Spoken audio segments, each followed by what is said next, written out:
कि ब्रह्मा विष्णु महेश तीनों देवों में और तीनों लोकों में भगवान शिव के समान सुंदर तीनों लोक में कोई है ही नहीं। जितने सुंदर हमारे भोले बाबा हैं, भोले बाबा के समान सुंदर तीनों लोकों में कोई है ही नहीं। कर्पूर गौरम, और भगवान शिव के समान जितना उनका हृदय कोमल है ऐसा किसी देव का भी है ही नहीं। कर्पूर गौरम करुणावतार, भगवान शंकर बहुत सुंदर है। मैंने जब ये देखा कि इतनी सुंदर कि आज तक मैं न साथ में पढ़ा, न सुना, न देखा। हमारी बेटी कितनी सौभाग्यशाली है। और जिस दूल्हे की मैं आरती उतारने के लिए आई हूँ, इनके मस्तक पर पहले से ही चंद्रमा विराजमान है। मैं इनकी आरती क्या करूँ, ऐसा सोच करके उनके हाथों से थाली ली। लेकिन बाबा गोस्वामी तुलसीदास कहते हैं कि भगवान के इस रूप को देख करके और साथ में भूत प्रेतों को देख करके मैं ना घबराई और सीधे गले में थाली छोड़ करके भाग। नंदी से भगवान शिव ने पूछा, क्या सास भी एक थाली वाली खरीद करके आरती की क्यों भाग गई? नंदी बाबा ने कहा, हो सकता है ऐसी परंपरा हो कि दूल्हा आ जाए और सास अपने दामाद को देख ले, थाली छोड़ करके भागती हो गया की परंपरा। भगवान शिव ने कहा, ठीक है, वैसी परंपरा है। भगवान शिव जन्माशय में पहुंच गए और जितने भी पूरे हिमाचल पूरे में घूमने लगे। और इधर मैना पार्वती की विवाह भगवान शंकर से करने से मना करती है। रोने चिल्लाने लगी, जाकर के अपनी बेटी पार्वती की गोदी में लेकर के इन्हें अपने बेटी का विवाह इस पागल के साथ में नहीं कर सकती। भले ही अपनी बेटी को लेकर के मैं कुएं में समुद्र में कूद करके आत्महत्या करोगे, लेकिन अपनी बेटी का विवाह मैं इसके साथ में नहीं करोगे।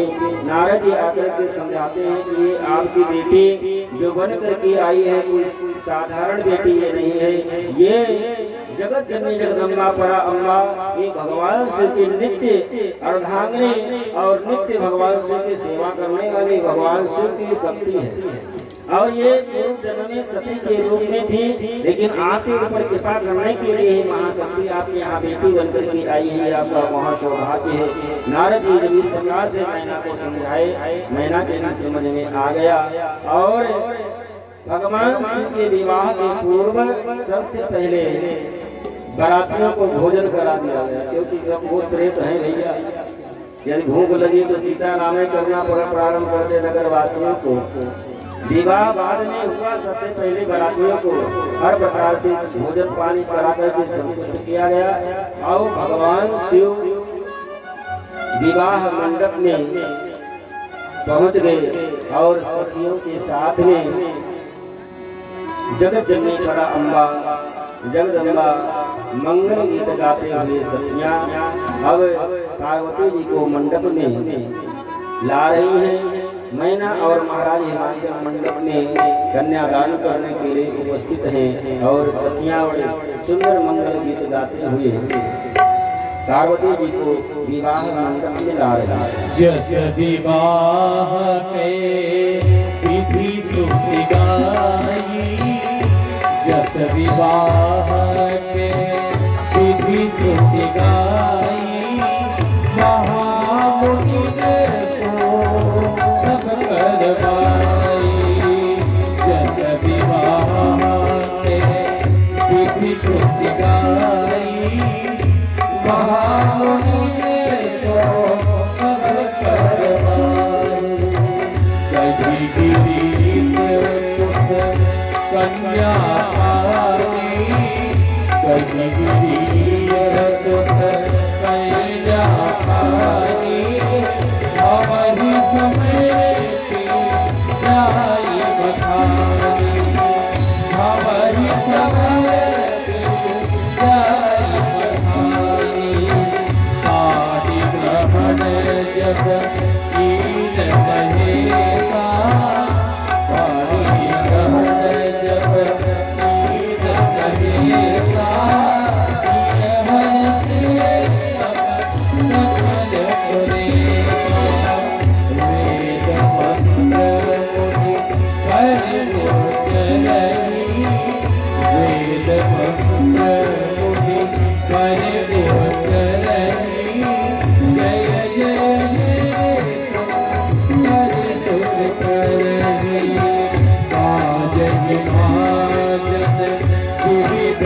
खाना बाजन बाजन विविध विधाना तुमन गति है विधाना हरि गिरिजा भजो गावो हरि गिरिजा भजो गावो सकल भुवन हरि नाम गावो सकल भुवन हरि नाम गावो सकल भुवन हरि नाम गावो। बोलिए जय जगदीश पार्वती मैया की जय, भगवान की जय। सभी लोग पीछे से होकर के बैठ जाएंगे।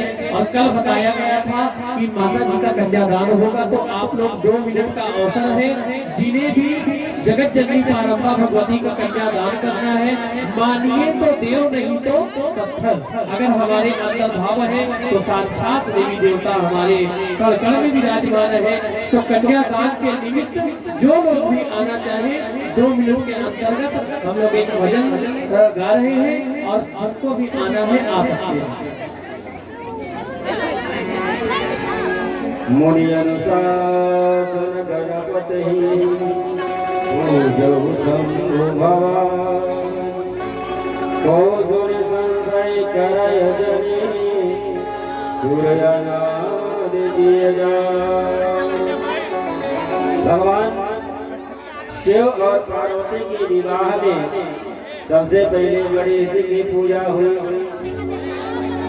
और गणेश जी का जन्म पार्वती जी के विवाह के बाद में हुआ, लेकिन पूजा विवाह के समय भी हुआ। ये उल्टा उल्टी बात है, लेकिन ये गणेश जी का जो ये पद है, गणेश किसी व्यक्ति का नाम, व्यक्तिगत गौरी पुत्र का गणेश नाम नहीं है। गणेश एक पदवी होती है, गणेश एक पद होता है।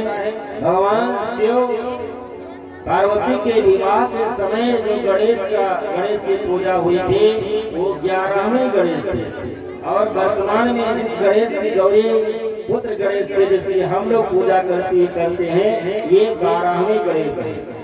और उस समय भगवान शिव और पार्वती के विवाह में जिस गणेश की पूजा हुई थी उस समय के गणेश करवी राक्ष नाम के देवता थे, उनको गणेश का पद मिला हुआ था। गणेश की पूजा हुई, विवाह जैसा विवाह का विधि वर्णन किया गया है, जिस विधान से भगवान शिव और पार्वती जी का विवाह बड़े सुंदर ढंग से संपन्न हुआ।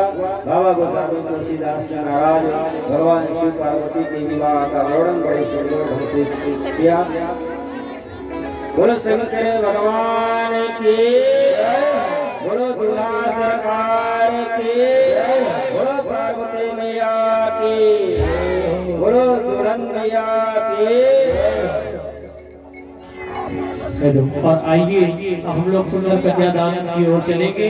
तो जो लोग भी जो माताएं कन्यादान करना चाहें, बड़े बुजुर्ग बोले कुछ अर्पण करना चाहें, करना चाहिए। तो जिन्हें भी आना है वो 2 मिनट के अंतर्गत अति शीघ्रता के साथ आकर के ठाकुर जी के चरणों में कुछ चढ़ाना चाहेंगे तो 2 मिनट का अवसर है, आप लोग आ जाएंगे। जैसे अपने घर में बेटी का कन्यादान हम लोग करते हैं, इसी तरह से यहाँ पर आप शंकर भगवान का सुंदर विवाह उत्सव हुआ है। तो आप लोग भी आकर के अपने यथा सामर्थ्य जिनकी जो भी योग्यता है आकर के भगवती के कन्यादान में आप लोग सम्मिलित हो सकते हैं। और परमात्मा ने यदि आपको दिया है तो आप कुछ आकर के कन्यादान के निमित्त माताएं बहने बड़े बुजुर्ग बूढ़े सभी को आना चाहिए।